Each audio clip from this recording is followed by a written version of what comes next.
बाहर रात सो रही है, भीतर ये सब सो रहे हैं। शारदा ने इतना खिला दिया है जैसे एक दिन में मुझे बड़ा कर देगी।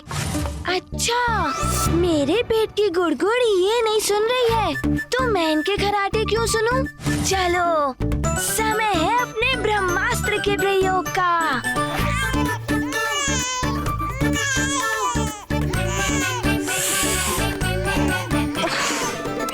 शारदा, जाओ, भास्कर तुम्हें बुला रहा है। मुझे नहीं, तुम्हें बुला रहा है। अरे तुम्हें बुला रहा है, जाओ ना। तुम्हें बुला रहा है। शारदा तुम्हें बुला रहा है। तुम्हें ऐसी कौन सी भाषा में उसने हमारा नाम लिया जो केवल आपको ही आती है? चलो चलो, क्या पता उसने हमारी जगह आपका नाम लिया।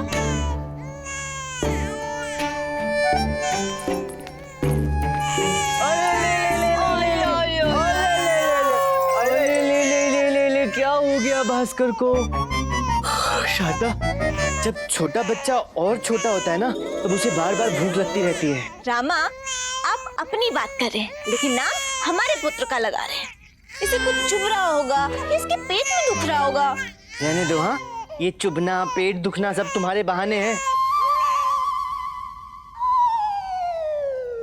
इतनी रात को मैंने तुम दोनों की बहस सुनने के लिए नहीं जगाया है। मेरे पीछे देखो मैंने क्या किया है।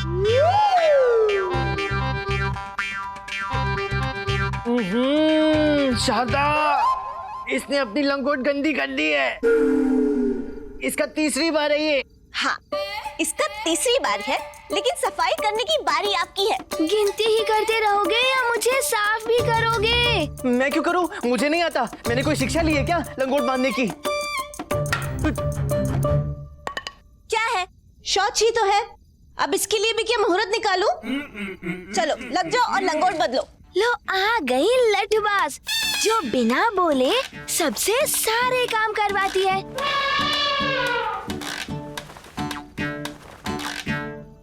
पैर उठा। अपना पैर नहीं, बच्चे का पैर उठाओ। ओह,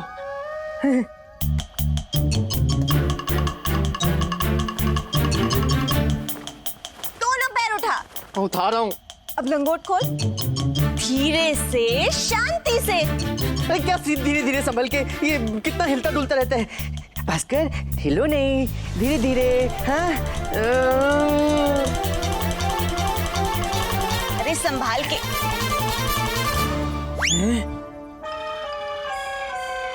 अम्मा, ये इतना छोटा सा है, इतना सारा सामान निकालता कैसे है?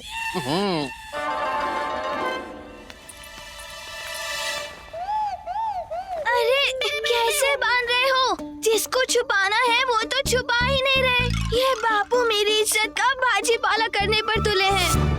ओहो, लंगोट बदलना भी नहीं आता तुझे? पता नहीं बाप किसने बना दिया।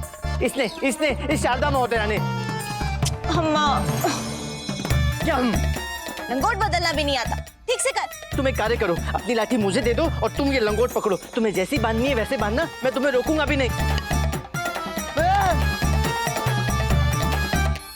बांध रहो। आराम से, प्यार से।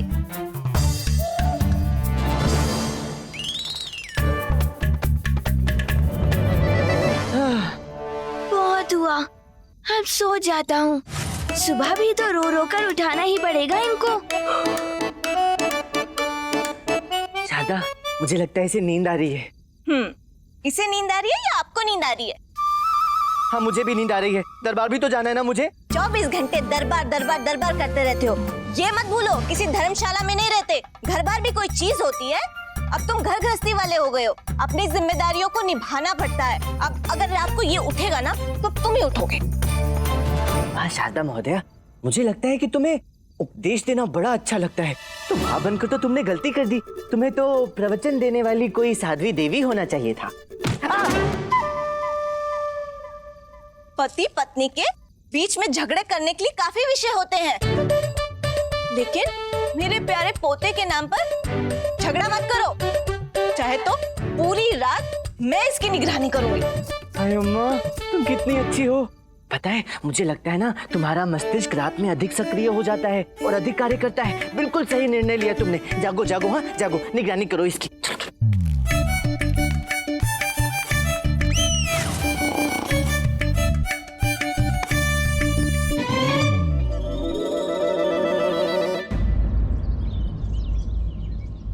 शारदा, मेरा भोजन पात्र कहाँ है? अरे आज दरबार पहुंचने में फिर से विलंब हो जाएगा।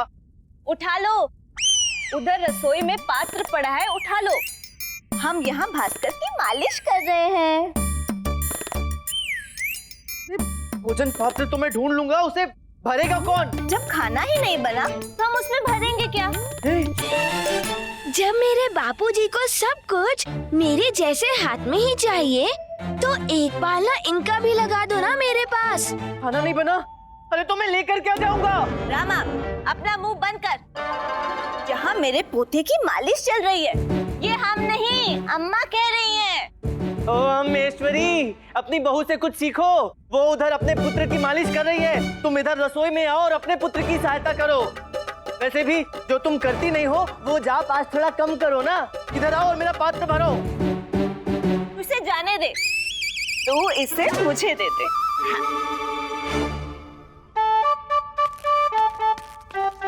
अम्मा, जा तू संभाल। हाँ। अरे इसने तो मुझ पे सूसू कर दिया। मैं पवित्र हो गई। रामा, इसका लंगोट बदल। रामा, की लंगोट बदल दे। मुझे दरबार जाना है अम्मा, अन्य दूसरे बड़े कार्य भी करने हैं। तुम ही बदलो, हो सकता है कि एक बार और पवित्र हो जाओ। मैं जा रहा हूँ, लगता है मुझे बाहर से कुछ खाना पड़ेगा आज भी। अम्मा, तो आप इसकी मालिश करके ना लंगोट बदल दीजिएगा। पता नहीं तुम दोनों कब बच्चे को बड़ा करना सीखोगे। अरे अभी इसकी आयु ही क्या है कि बड़े होते होते होते हम भी सीख जाएंगे। क्यों शारदा? मैं दरबार जाता हूँ, पहले ही बहुत विलंब हो गया है।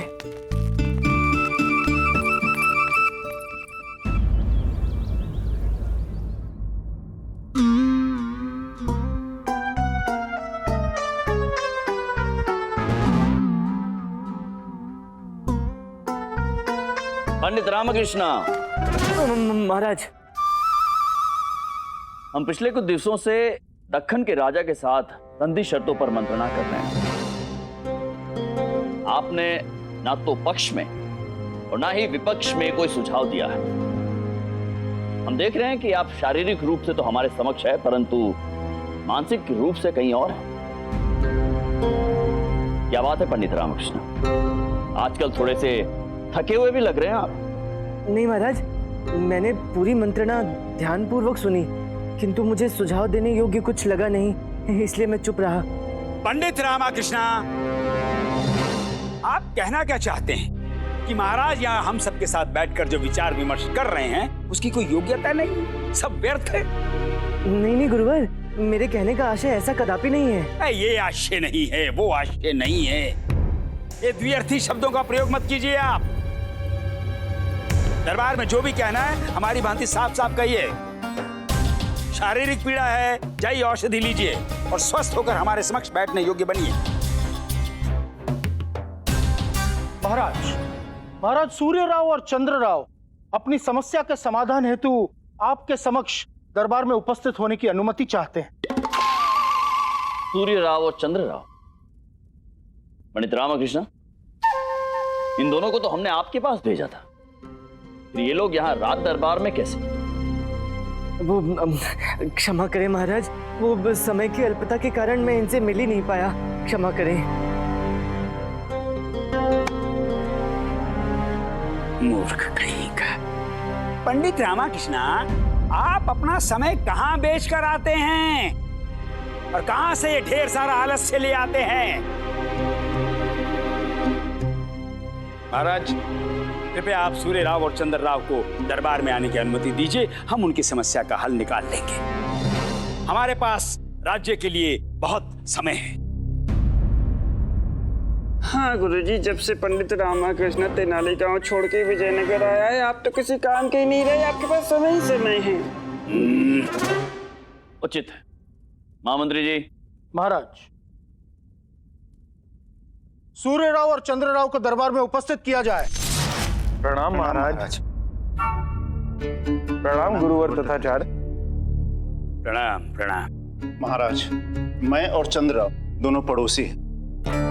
चंद्रराव के आंगन में एक कुआं है जो मेरी दीवार से सटकर स्थित है। कुछ समय पूर्व मैंने चंद्रराव से उसका कुआं खरीदा था ताकि उसके जल से मैं अपने खेतों की सिंचाई कर सकूं। चंद्रराव, हमारा इस विषय में क्या कहना है? सूर्य राव का कथन सत्य है। ये तो कोई समस्या नहीं हुई। शीघ्र समस्या बताइए, हमारे पास आपकी समस्या का हल है।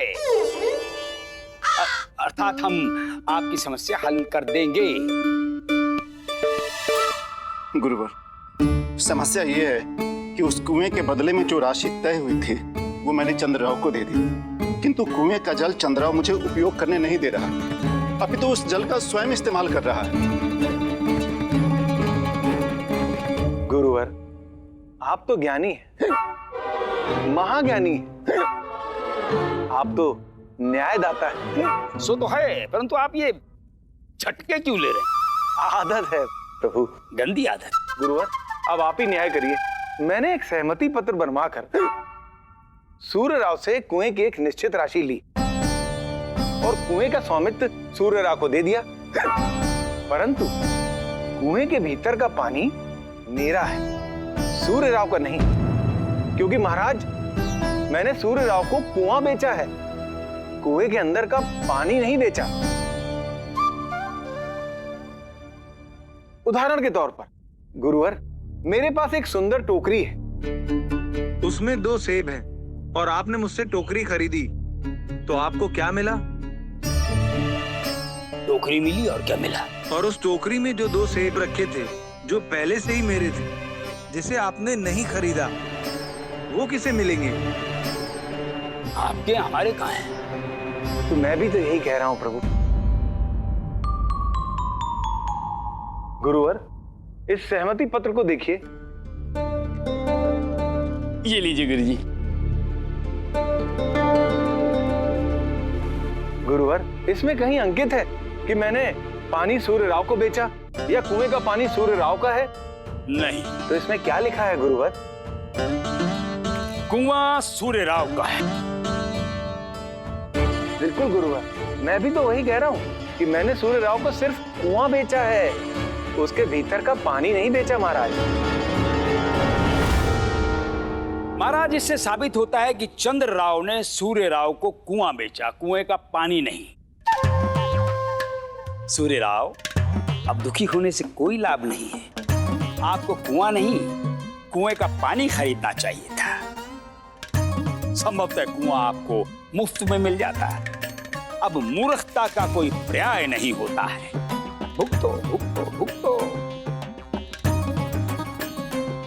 महाराज, इस सहमति पत्र को आधारभूत साक्षी मानकर हम ये निर्णय लेते हैं कि कुआं जो है वो सूर्य राव का है, परंतु कुएं का पानी सूर्य राव का नहीं। महाराज, महाराज, ये अन्याय है महाराज।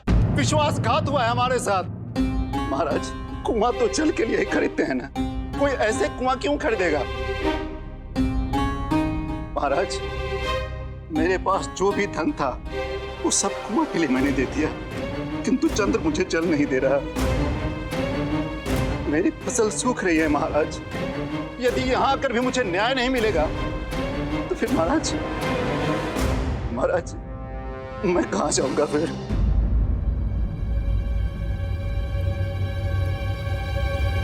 महाराज, बात तो सही है।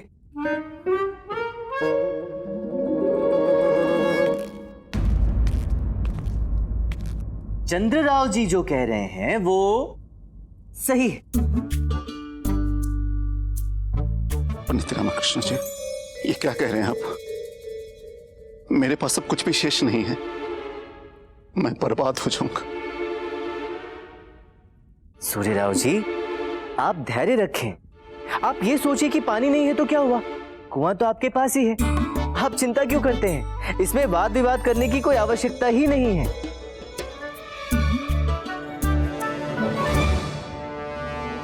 सूर्यराव जी, कुएं में पानी कितना भी हो, कम या अधिक, कुआं तो आपका ही है। क्यों चंद्रराव जी? जी पंडित रामाकृष्ण जी, बिल्कुल सत्य है। उचित है। गुरुवर, आपका निर्णय सही है, किंतु एक बात है जो मुझे खटक रही है। खटकेगी, क्यों नहीं खटकेगी? सत्य चुभता है, खटकता है। और हमारी तो हर बात आपको खटकती है पंडित रामाकृष्ण। नहीं नहीं, ऐसी बात नहीं है गुरुवर। ऐसा ही है। अब जो भी खटका हो उसे अपने हृदय का द्वार खोलकर जबान पर आने दो, खटकने मत दो। ये क्या खटका रहे हैं आप दोनों? अर्थात स्पष्ट बात कर सकते हैं? महाराज, हमने तो बस न्याय का दरवाजा खटका कर न्याय किया है। फिर खटकाया? गुरुवर, बिना खटकाए बात कीजिए, जो कहना है कहिए। जी महाराज, हम बिना खटका कर मतलब हमने न्याय किया है महाराज। दूध का दूध किया है, पानी का पानी किया है। पानी गुरुवर, पानी पानी की ही तो बात है सारी। किंतु आप गुस्से में पानी पानी ना हो जाएं। आप एक कार्य करें, आप ऐसा सोचिए कि आप पूर्ण रूप से दरिद्र हो गए और आपको अपना घर तक बेचना पड़ रहा है। हम अपना घर क्यों बेचे? गुरुवर, सोचने में तो ऐसा कर ही सकते हैं ना, क्योंकि आप दरिद्र हो गए हैं। पंडित रामाकृष्ण, हम दरिद्र भी क्यों हो जाएं? माने हमारे गुरुजी तो केवल मस्तिष्क से ही दरिद्र हैं। बुढ़े ने बहुत माल दबा रखा है अंदर ही अंदर। गुरुवर, केवल ऐसा सोचिए कि ऐसा हुआ है। वाह, सोचे भी तो क्या कि हम बर्बाद हो गए। गुरुवर, आपसे केवल सोचने के लिए कहा गया है। आप केवल सोच तो सकते हैं ना? ठीक है महाराज, यदि आप कहते हैं तो हम सोच लेते हैं। सोचिए फिर। बहुत अच्छे। अब जब आप सोच ही रहे हैं तो साथ में ये भी सोच लीजिए कि गुरु माता भी आपको त्याग के चली गई हैं। ठीक है, हम प्रयास करते हैं। बहुत अच्छे। क्या सोचेंगे? हम थोड़े कंगाल हो गए। हाँ हाँ, थोड़े दरिद्र भी हो गए। हाँ और हमें अपना घर छोड़ना पड़ रहा है। हाँ। और हाँ, वरुणमाला भी हमें छोड़कर चली गई है। बहुत बढ़िया। और वो जो आपका घर है वो मैंने ले लिया है। हो। तो ये जो सोचने के लिए आप हमें कह रहे थे, उसके पीछे आप ये सोचे कि तुम हमारे घर पर कब्जा कर लो, ताकि हम ना घर के रहेंगे ना घर के रहेंगे, क्योंकि घाट पर तो हम जाते नहीं। गुरुवर, आप अपने घर से निकले सर्वप्रथम। अर्थात आपको आपके घर से कौन निकाल रहा है? आपको केवल ऐसा सोचना है, केवल सोचना है। हाँ गुरुवर, आपका घर मैंने ले लिया। अब आप ये बताइए कि उस घर में जो सामान है वो किसका है? वो तो कुछ वरुणमाला का है, कुछ महाराज ने दिया है, कुछ हमारे शिष्यों का है, और बाकी सब हमारा है। तो क्या आप उस घर को छोड़ते समय उस घर में कोई भी सामान छोड़कर जाएंगे? हाँ, अवश्य अवश्य, क्यों नहीं। मात्र घर में आने वाली वायु और उजाला छोड़कर जाएंगे, उसके अतिरिक्त कूड़ा तक नहीं छोड़ के जाएंगे। अर्थात आप उस घर में कुछ छोड़कर नहीं जाएंगे? नहीं। बस यही बात तो चंद्रराव की मुझे खटक रही थी गुरुवर। जब उसने कुआं बेच दिया तो अपना सामान उसमें क्यों छोड़ दिया? कौन सा सामान? पानी गुरुवर, पानी। चंद्रराव ने तो केवल कुआं बेचा ना, पानी तो नहीं बेचा। तो उसने अपना पानी सूर्यराव के कुएं में क्यों छोड़ दिया? हाँ, पानी तो नहीं छोड़ना चाहिए था।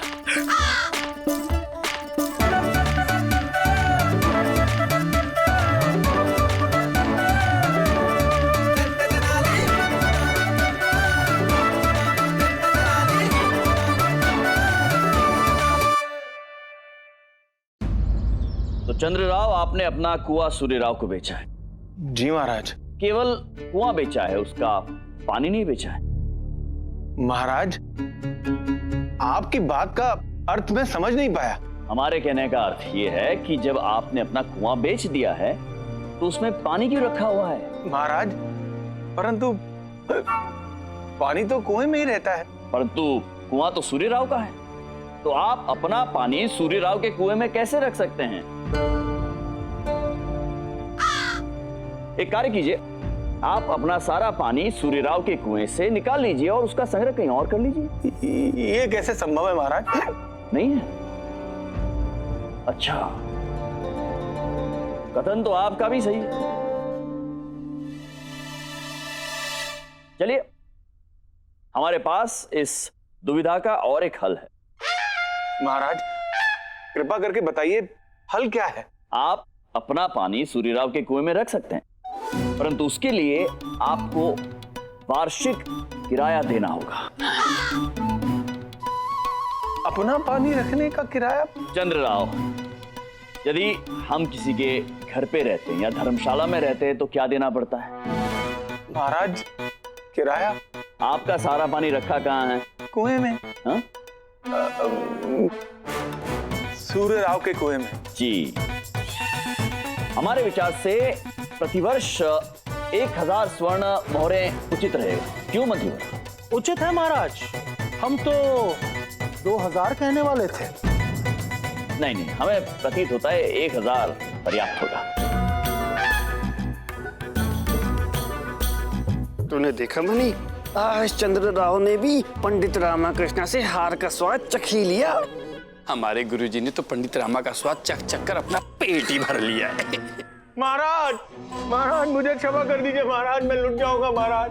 आज के बाद मैं ऐसा छल कभी किसी के साथ भी करने की नहीं सोचूंगा महाराज, मुझे क्षमा कर दीजिए। अद्भुत पंडित रामकृष्ण, इसे कहते हैं न्याय।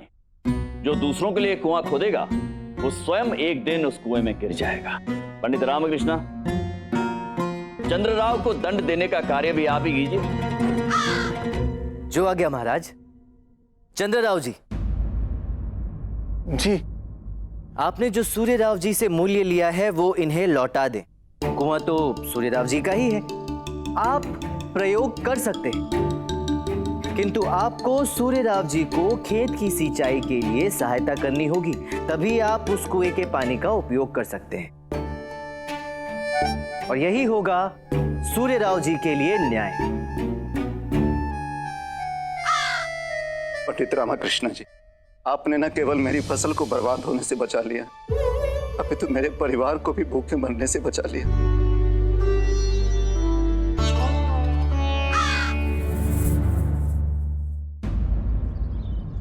देखिए अम्मा, हम आपसे बहस नहीं कर रहे, हम तो बस इतना कह रहे हैं कि आप इसकी दादी हैं, आप इसका लंगोट बदल दीजिए। अब हम भी क्या कितने कितने काम करेंगे ना। काम? कि तुझे काम लगता है? अरे ये तो सौभाग्य है, ईश्वर का वरदान है कि तुझे ऐसा अवसर मिला है। खुशी खुशी कर, ये तेरा ही पुत्र है, इसे तूने ही पैदा किया है ना अम्मा? कितना सुंदर है ना ये, और जितना ही सुंदर है ना उससे कहीं अधिक नटखट भी है। आपको पता है इसकी वजह से कितना काम करना पड़ता है हमें। लंगोट गीली है इसकी, पहले ये बदल।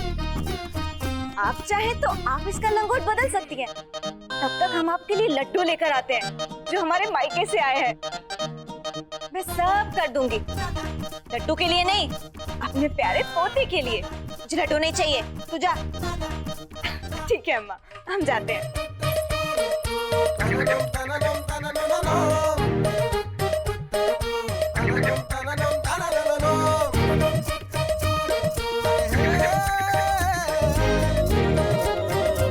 अब इन्हें क्या हो गया? क्या ये स्वयं से भी मौनव्रत अंदाज में ही बातें करती है? कहीं ये मुझे तो कुछ समझाना नहीं चाहती। ठीक से बताओ अम्मा।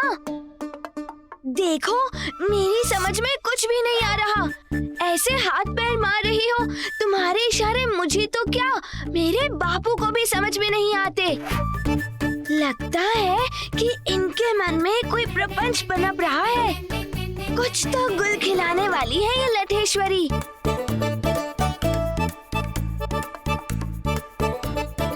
ऐसे मुस्कुरा कर गई जैसे ब्रह्मांड का ज्ञान दे दिया हो। एक भी इशारा पल्ले नहीं पड़ा। पर ये करने क्या वाली है?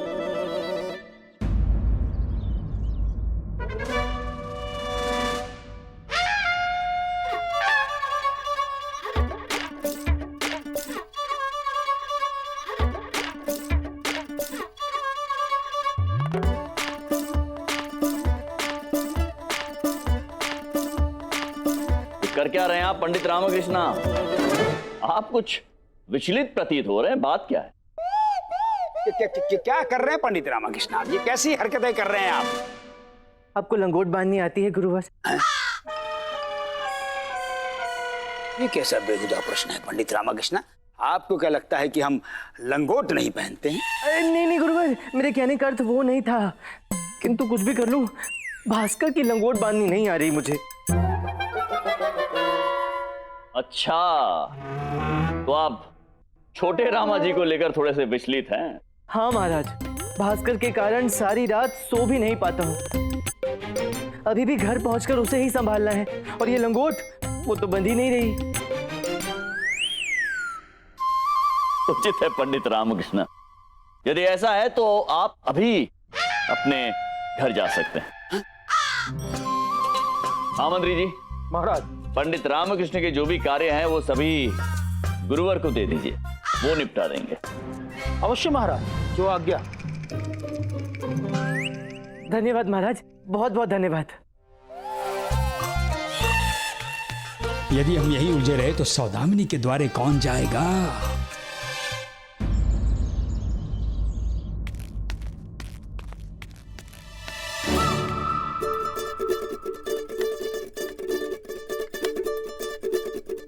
हे भगवान, सारे उल्टे कामों का वरदान तूने मेरे परिवार को ही दिया है। जिसे जागना चाहिए वो सो रही है, और जिसे सोना चाहिए वो जाग रहा है। इन दो स्त्रियों के पास छोड़कर गया था मैं अपने पुत्र को। एक तो निद्रा लोक में है, दूसरी जाने कौन से लोक में है। ओह, कुंभकर्ण की बिछड़ी हुई रिश्तेदार। अम्मा कहाँ है? तुमने हमें कुंभकर्ण के रिश्तेदार बुलाया? वाह वाह, ये सुना, उसकी बात जो कहा वो नहीं सुना। हमें नहीं पता अम्मा का है। हम तो भास्कर को सुला रहे थे, पर वो सो ही नहीं रहा था। फिर हमने उसे कहा कि देख पुत्र, हम तुझे बताते हैं कि कैसे सोते हैं, और हमने उसे सो के दिखाया। और तुम सच में सो गई? हाँ। अब हम उसको झूठ तो नहीं बोल सकते ना, उसे लगेगा कि उसकी माँ झूठ बोलती है, और हम कभी झूठ नहीं बोलते। धन्य हो शारदा महोदया, धन्य हो। ओ भास्कर की अम्मा, ये बताओ मेरी अम्मा कहाँ है? हम जब सो रहे थे तो यही कहीं थी। गुंडप्पा भी यही था, शायद बाहर आंगन में होंगी। शारदा महोदया, मैं अपने ही घर में चोर दरवाजे से प्रवेश नहीं करता हूँ, आंगन से ही आया हूँ। ना तो अम्मा है ना ही गुंडप्पा। रुको, रसोई घर में देखता हूँ। अम्मा, ओ अम्मेश्वरी, अम्मा, ये लो, अम्मा का लड्डू का पात्र तो यही है। अम्मा को भी यहीं कहीं होना चाहिए। कहीं लड्डू समाप्त तो नहीं हो गए? ये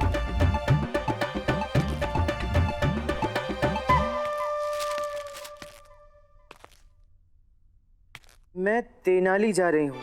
तेनाली के लड्डू खाए बहुत दिन हो गए। इससे पहले मैं उन लड्डुओं का स्वाद भूल जाऊं, कब लौटूंगी पता नहीं। तुम दोनों आराम से रहना और भास्कर का ख्याल रखना। अरे अभी तो भास्कर इतना छोटा है। मुझे और शारदा दोनों को अम्मा की आवश्यकता पड़ेगी। ऐसी स्थिति में अम्मा घर छोड़कर तेनाली कैसे जा सकती है? शारदा, शारदा, अम्मा गई। क्या? हाँ, तेनाली गांव लड्डू खाने, और ये पत्र छोड़कर गई है कि तुम दोनों भास्कर का ध्यान रखना। ऐसे समय में अम्मा कैसे जा सकती है? जब भी कोई आवश्यक काम होता है गुल हो जाती है। अब भास्कर को कौन संभालेगा? वही तो, कौन संभालेगा भास्कर को? मुझे तो बाहर के बहुत सारे कार्य होते हैं। मुझे भी घर के बहुत सारे कार्य करने हैं।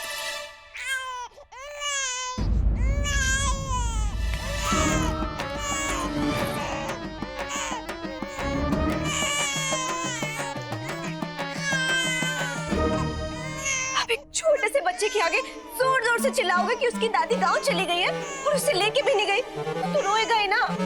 हाँ हाँ हाँ, ले ले ले ले ले ले ले ले ले, तो मेरा राजा बेटा, ले ले ले ले ले ले ले ले ले ले, मेरा राजा बेटा चुप हो जा, ले ले ले ले ले, मेरा लड्डू, मेरा जलेबी।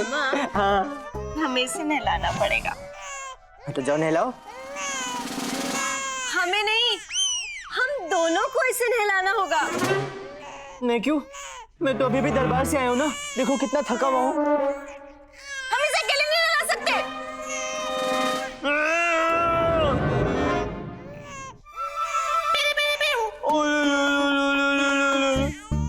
ले आजा आजा आजा।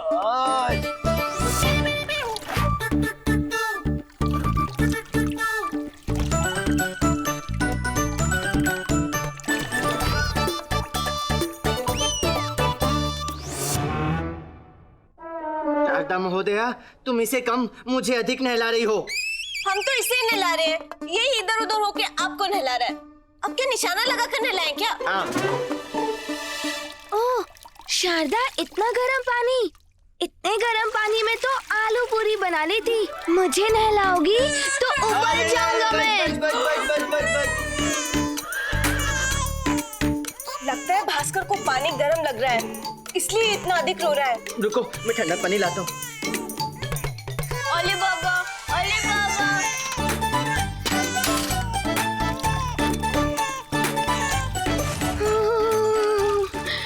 इतना ठंडा पानी, सिकुड़ के जम जाऊंगा। हे भगवान, मुझे अपने आप को खुद ही बचाना होगा। शारदा, ये तो बहुत अधिक ठंडा है इसके लिए। तो अब क्या करें? अब गर्म पानी और ठंडे पानी को मिलाओ एक साथ, मैं संभालता हूँ। हाँ। हाँ, अब ठीक है।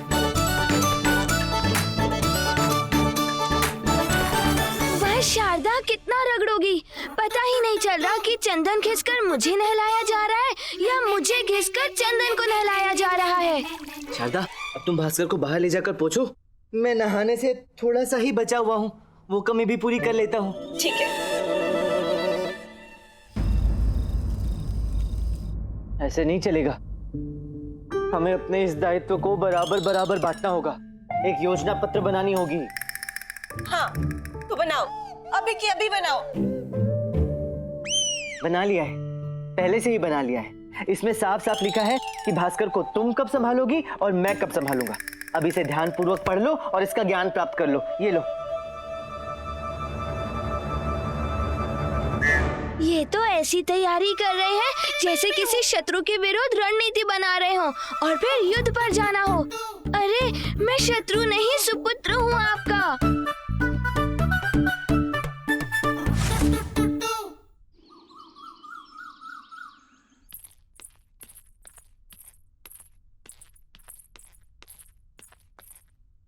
आपको पता है, हमारी जो सहेली है वरलक्ष्मी, उसके घर भगवान ने लक्ष्मी भेजी है। वरलक्ष्मी, वो तो याद ही होगी ना आपको। अरे, जिसके कारण आपको और अम्मा को लगा था कि हम पेट से हैं। शारदा, गत रात्रि से लेकर अभी तक तुमने मुझे ये बात मात्र 4 बार बताई है। एक कार्य करो, लिख कर दे दो। मैं दरबार में बैठकर जपता रहूंगा और जब कंठस्थ हो जाएगा तो उसके घर जाकर लड्डू भी बांट दूंगा। लड्डू बांटने नहीं जाना, खाने जाना है। वरलक्ष्मी ने सारी सहेलियों को अपने घर अपनी बेटी से मिलने के लिए बुलाया है। किंतु मैं तो उसकी सहेली हुई नहीं। आपको बुलाया भी नहीं है, आपको जाना नहीं है, मुझे बुलाया है, तो इसलिए आज आप मत जाओ। वही तो, जब मुझे बुलाया ही नहीं है तो मैं जाऊंगा क्यों? मैं तो दरबार जा रहा हूँ, मुझे वहाँ पहुँचने में पहले से देर हो गई है। वही तो हम कह रहे हैं कि आज आप दरबार मत जाइए। क्यों ना जाऊँ? अरे, अगर आप दरबार चले जाएंगे तो ये छोटा सा भास्कर ये कहाँ जाएगा? शारदा, बच्चे तो माँ की परछाई होते हैं, जहाँ माँ वहाँ बच्चा। अरे, हम कितने माह बाद वरलक्ष्मी से मिल रहे हैं, हमें कितनी सारी बातें करनी होंगी ना उससे। ओ, शारदा महोदया, कल जो योजना पत्र हमने बनाया था ना, उसके अनुसार इसे संभालने की बारी आज तुम्हारी है। लो, संभालो। बारी की चिंता आपको करने की जरूरत नहीं है। हम भास्कर को नहीं बताएंगे कि आज उसको संभालने की बारी किसकी है, और अगली बार जब आपकी संभालने की बारी हो तो हम इसको संभाल कर आज करें हम उतार देंगे। लो, पकड़ो। अरे ओले ओले। शारदा, बिना पूर्व सूचना के दरबार ना जाऊं, दरबार के नियमों का उल्लंघन करूं और तो और भास्कर से झूठ भी कहूं। एक साथ इतने सारे गलत काम मैं नहीं कर सकता। हाँ, ये लो। मैं क्या कोई खोटा सिक्का हूँ जिसे कभी इसकी झोली में कभी उसकी झोली में फेंका जा रहा है। विवाह के समय इतने बड़े बड़े वचन दिए थे आपने हमें, और आज जब निभाने का समय आया तो योजना पत्र दिखा रहे हमें। शारदा, बात को समझो। मैं तो योजना पत्र का ही अनुसरण करूंगा। हाँ, तुम एक कार्य करो, तुम भास्कर को वरलक्ष्मी के घर ले जाओ। मैं तो वैसे भी दरबार के रास्ते जा रहा हूँ। मैं जा रहा हूँ। अरे बापू रुक जाओ, मुझे छोड़कर कहाँ जा रहे हो? वहाँ पता नहीं कौन कौन होगा। मैं शारदा और उनके सहेलियों के बीच पक ना जाऊं। चलो भास्कर, वरलक्ष्मी के घर ही चलते हैं।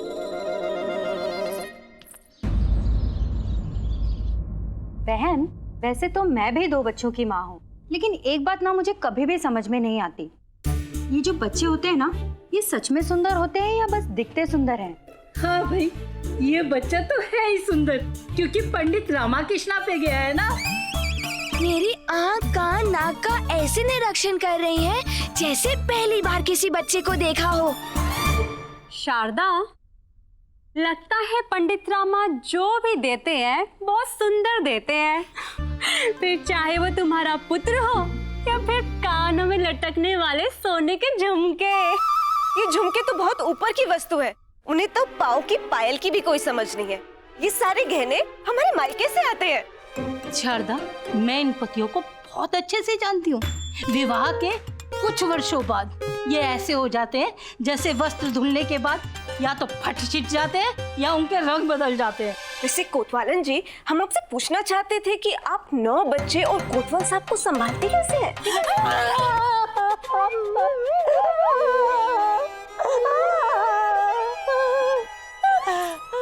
संभालिए संभालिए अपना।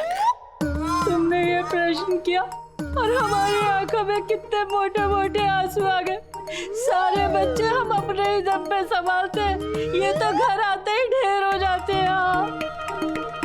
ये यहाँ इस वरलक्ष्मी की पुत्री के लिए आई है या पतियों के विरुद्ध आंदोलन करने के लिए? परंतु इससे हमारे राज्य को क्या लाभ होगा? महाराज, ये सुझाव तो हमें भी समझ में नहीं आया। महाराज, ये सुझाव आपके नियुक्त अर्थशास्त्री ने ही दिया है।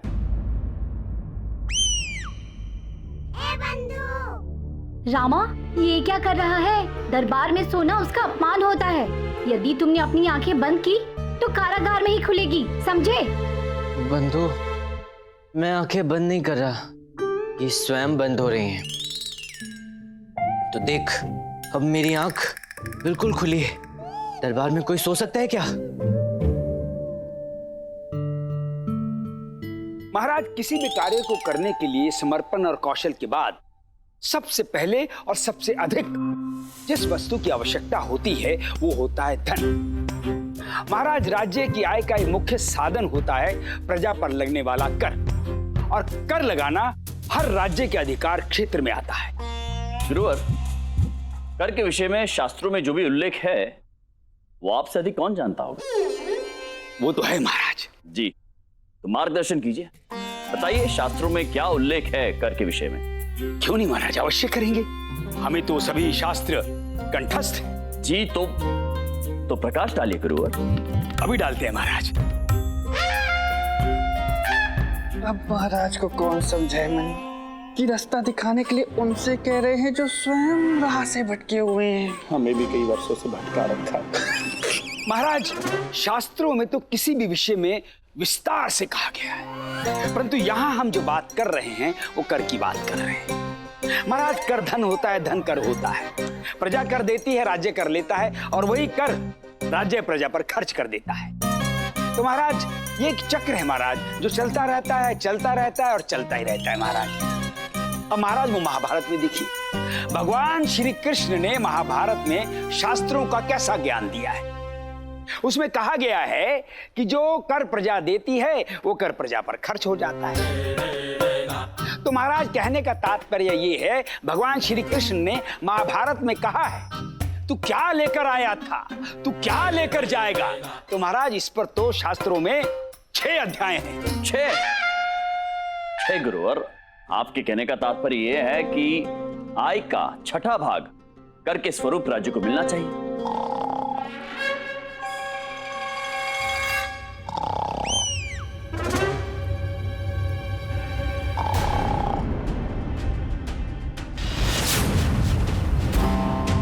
पंडित रामाकृष्ण।